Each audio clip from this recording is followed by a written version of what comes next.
Waalaikumsalam warahmatullahi wabarakatuh. Saya Gani, kelas 3 SD. Masya Allah. Luar biasa. Kelas 3 SD mau bertanya sampai diketik lagi, luar biasa. Ini serius ya. Semoga Adinda diberikan kebaikan oleh Allah Subhanahu wa taala. Di sekolah, dalam salat saya diajari salawatnya tidak pakai Sayyidina.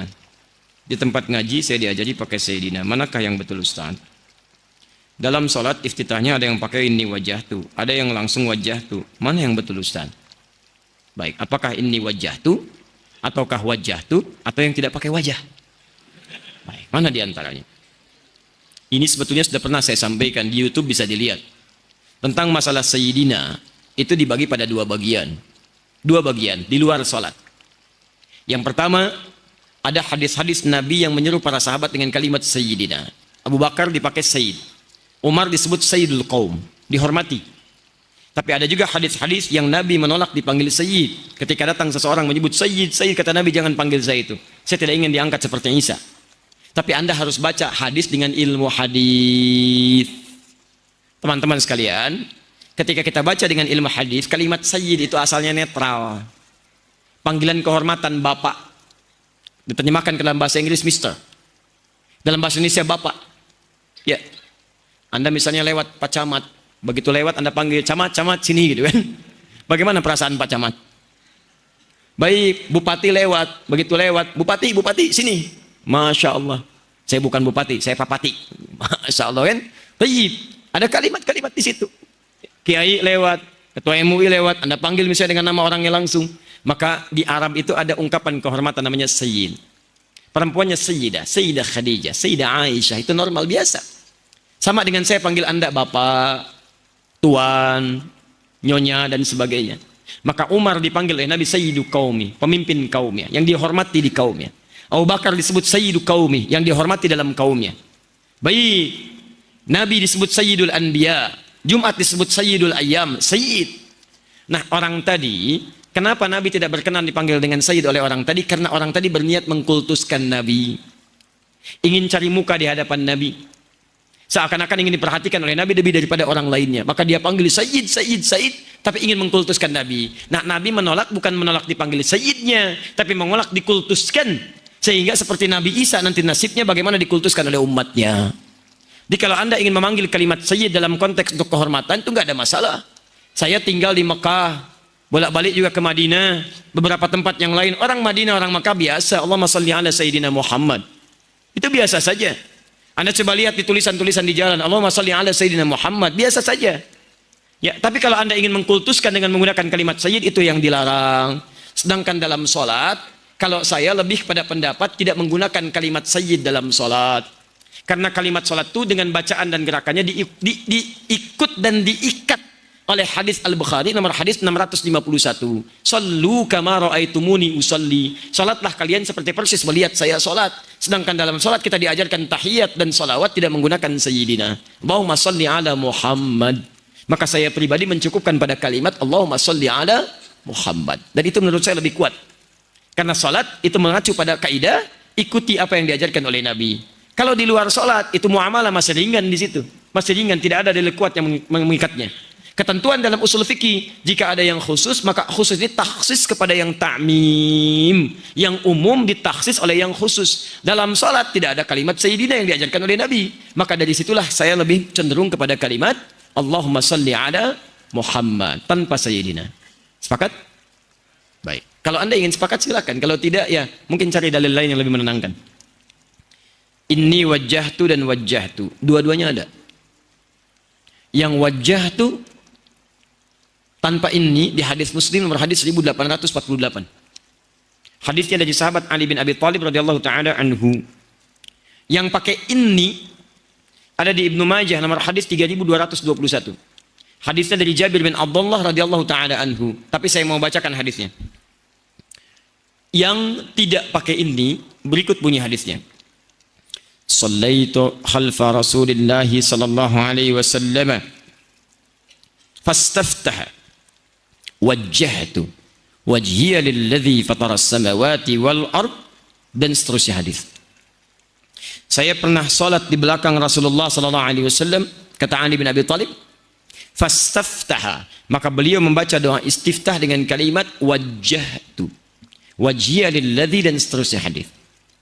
Sedangkan yang pakai ini hadisnya dari Jabir bin Abdullah radhiyallahu taala anhu, beliau sampaikan qala ra'aitu Rasulullah sallallahu alaihi wasallam, saya sering kali melihat Rasulullah sallallahu alaihi wasallam hina yadhbah, setiap kali menyembelih hewan kurban, aqbala al-qiblah, menghadapkan hewannya ke arah kiblat, sunnah pertama. Nanti mohon maaf ya, kalau akan menyembelih hewan kurban, sunnah pertamanya hadapkan hewannya ke kiblat. Jangan asal sembelih. Thumma qala Allahumma hadha min Muhammad wa ali Muhammad wa umat Muhammad. Kemudian tujukan untuk siapa hewan kurban itu. Kalau perorangan sebutkan, seperti Nabi mengatakan ini kurban untuk Muhammad. Untuk satu keluarga boleh. Allahumma min ali Muhammad, dari keluarga besar Muhammad. Jadi mohon maaf ya, ini kalau anda rizkinya banyak, misal di rumah ada 5 orang, setiap orang anda ingin korbankan 1 ekor, boleh, nggak ada larangan. Tapi kalau rizki anda 1 hewan, jangan paksakan sambil diundi. Cukup 1 hewan untuk 1 keluarga. Keluarga besar Adi Hidayat 1 kambing, maka 1 kambing itu mencakup saya, istri saya, dan 2 anak saya. Tadi bukan 2 putra ya, 1 putra 1 putri. Mencakup seluruhnya, cukup 1 hewan untuk semua keluarga. Sah. Jadi tidak perlu gantian. Kakak, ini adik dulu ya tahun ini, kakak tahun depannya. Wah ya nggak mau, kakak juga pengen kurban. Adik dulu, kakak dulu. Ya udah kita undi saja. Diundi cokok keluar kakek. Masya Allah. Kakak tidak, adik tidak gitu kan?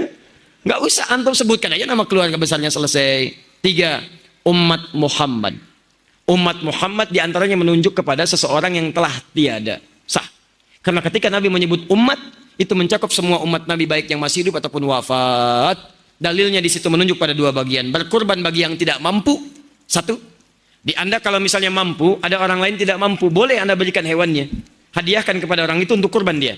Boleh. Seperti Nabi berkurban untuk umatnya. Yang kedua, kurban untuk orang yang sudah tidak ada.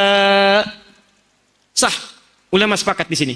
Hanya Imam Asy-Syafi'i mengatakan diikat dengan syarat wasiat. Kalau ada wasiat lakukan, kalau tidak, tidak perlu dikerjakan. Tapi jumhur mengatakan tidak perlu ada wasiat karena hadisnya tidak menyebut wasiat. Sunnah yang selanjutnya, thumma qala bismillahi Allahu akbar. Sembelih ucapkan bismillahi Allahu akbar, baru sembelih. Dan ingat ya, kalimat sembelihannya itu seketika. Idza dzabhtum fa ahsinu dzibha. Ketika anda akan sembelih, baguskan sembelihan. Dzabha seketika. Jadi bukan menggorok berkali-kali. Ya, ditolong dipelajari ya. Di begitu akan sembelih seketika, set sekali, sudah. Supaya tidak membuat hewannya merasa kesakitan. Jadi bukan berkali-kali begini. Ya, coba dipelajari itu ya, cari urat yang baik, jadi begitu, kemudian anda sembelih seketika. Makanya kata Nabi, jika anda ingin menyembelih, tajamkan pisaunya, asah. Dan itu pun Masya Allah, saking kasihnya Nabi pada hewan, dikatakan jangan lakukan depan hewannya. Jadi kalau anda ingin mengasah pisau nanti saat kurban, jangan anda majukan hewannya, melihat pisaunya diasah. Kandidat selanjutnya, Masya Allah, sambil begini, sabar ya, sabar. Wah, itu salah. 4. Begitu selesai, anda menghadap kiblat. Lalu anda ucapkan, lihat kalimatnya, inni wajjahtu wajhiya lilladzi fataras samawati wal arda, dan seterusnya hadis. Sepanjang penelitian kami dari hadis-hadis yang ada dari sahih sampai dengan palsu, maaf, kalimat inni wajjahtu itu hanya disebutkan dalam 2 hal. 1 bagi yang selesai lontar jumrah menghadap ke kiblat, yang kedua bagi yang selesai menyembelih hewan kurban. Adapun dalam sholat yang kami temukan kalimat wajah itu tidak menggunakan ini, tapi langsung wajah tuh. Ustadz, apakah boleh menggunakan ini? Kalau kami pribadi berpendapat tidak perlu menggunakan ini, karena sekali lagi kalimat sholat itu diikat dengan petunjuk Nabi, sallu kama ra'aitumuni usalli. Kalaulah kalimat ini bisa digunakan, maka Nabi akan jadi orang pertama yang mempraktekannya. Kalimat ini dihadirkan karena kalimat Nabi Ibrahim pernah mengucapkan itu di Quran surah ke-6 ayat 76 sampai 80. Ketika beliau melihat matahari, melihat bulan, melihat bintang tidak menemukan Allah, maka beliau katakan inni wajjahtu. Tapi itu bukan dalam konteks sholat, dalam pencarian kepada Allah. Jelas ya? Maka kalau anda tanya mana yang paling kuat, saya pribadi berpendapat yang paling kuat yang tidak menggunakan ini. Saya pernah survei mencari kenapa ini pakai ini. Saya cari sampai saya mencari ke kitab-kitabnya teman-teman yang di NU. Saya sampai ke Jawa, Pak. Ya, saya senang menelusuri sesuatu. Jadi kalau ada sesuatu tertulis, saya cari kalau masih bisa ditemukan. Saya lihat ada nasab, saya sampai pergi ke Aceh, ketemu ahli nasab. Saya cross check yang saya hafal ini, apakah ini benar? Beliau katakan, oh ini tidak tepat, yang benar yang ini, yang ini, yang ini. Sampai kita cross check lagi. Dikatakan ada bekas misalnya Wali Songo, saya cari. Oh di bukunya ada begini, kita temukan. Sampai jalan saya Pak. Sampai ke Tuban, sampai ke Lasem, naik ke Pasujudan Sunan Bonang. Sampai kita hitung berapa anak tangganya. Puncaknya namanya Pak Abdul Wahid. Kuburannya ada di sini, kita temukan itu. Yang pertama kali menyebarkan Islam. Ya, sampai ke daerah Sumatera. Sampai kemudian datang ke Jawa. Ada yang dari Mesir namanya Syekh Ahmad Jumadil Kubra. Punya 2 anak. Ya, anak pertamanya namanya Maulana Ishaq. Dari Maulana Ishaq turun kemudian ada Kiai Ahmad Dahlan, ada Kiai Hasimin Asy'ari, itu nyambung ke Maulana Ishaq dua-duanya. Ya, yang satu lagi Syarif Abdullah. Syarif Abdullah menikah dengan Syarifah Mudaim, melahirkan Syarif Hidayatullah. Jadi Sunan Gunung Jati. Di mana Ahmad Jumadil Kubra sekarang meninggal dunia? Makamnya di mana? Daerah Semarang ke arah Demak. Sampai masjidnya saya ikutin, Pak. Jadi kalau Anda mau ke Demak, ini di Semarang, ini arah Demak, ini ada flyover di sini. Di sini ada masjid warna hijau. Kubahnya warna emas. Di sampingnya ada gerai ATM, ada 3. CMB Niaga, ada Mandiri, ada BNI satu lagi. Di sini Anda lurus, sebelah sini itu makamnya. Ikutin betul, ikutin betul, ikutin betul. Saya cari kitab, sampai ke toko buku di Lasem, saya dapatkan kitab teman-teman tuh yang tradisional. Saya temukan di bukunya, tidak disebutkan ini wajah tuh. Di kitab lengkapnya disebutkan wajah tuh. Saya telusuri. Nah, Allahu a'lam, entah kenapa sampai ke daerah-daerah, tiba-tiba kemudian menjadi tambahan ini. Ya. Jadi itu yang kami temukan. Allah Ta'ala a'lam bis-shawab.